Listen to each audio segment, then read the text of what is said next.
ঝালকাঠির নসরেতে দুর্বৃত্তদের হাতে খুন হওয়া যুবদল নেতা আমিনুল ইসলাম বাবুর পরিবারের সঙ্গে সাক্ষাৎ করেছেন বিএনপির ধর্ম বিষয়ক সম্পাদক ও ঝালকাঠি ১ আসনের সংসদ সদস্য রফিকুল ইসলাম জামাল।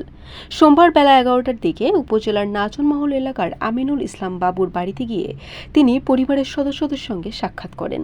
পরে তিনি নিহতের কবর জিয়ারত ও মোনাজাতে অংশ নেন। তিনি নিহতের বাবা মা সহ পরিবারের সদস্যদের খোঁজখবর নেন।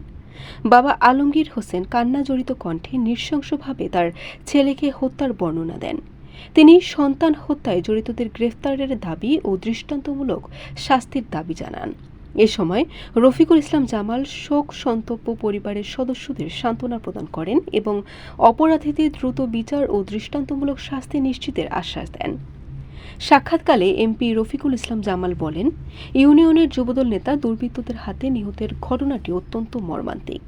দ্রুততম সময়ের মধ্যে দোষীদের গ্রেফতার করে বিচারের সম্মুখীন করতে পুলিশের প্রতি আহ্বান জানান তিনি। এ সময় জেলা ও উপজেলা বিএনপি ও সহযোগী সংগঠনের নেতাকর্মীরা উপস্থিত ছিলেন। গত ২৪শে মে দুপুরে উপজেলার কুড়ালিয়া গ্রামে একটি পুকুর থেকে নাচনমহল ইউনিয়নের যুবদল নেতা আমিনুল ইসলাম বাবুর ভাসমান মরদেহ উদ্ধার করে পুলিশ। এ সময় তার মাথা ও পেটে ধারালো অস্ত্র দিয়ে কোপানোর চিহ্ন দেখা যায়। তার হত্যাকাণ্ডের পর থেকেই দোষীদের গ্রেফতার ও বিচারের মুখোমুখির দাবিতে মানববন্ধন ও বিক্ষোভ জানিয়ে আসছেন তার স্বজন ও রাজনৈতিক সহকর্মীরা। বরিশাল নিউজ।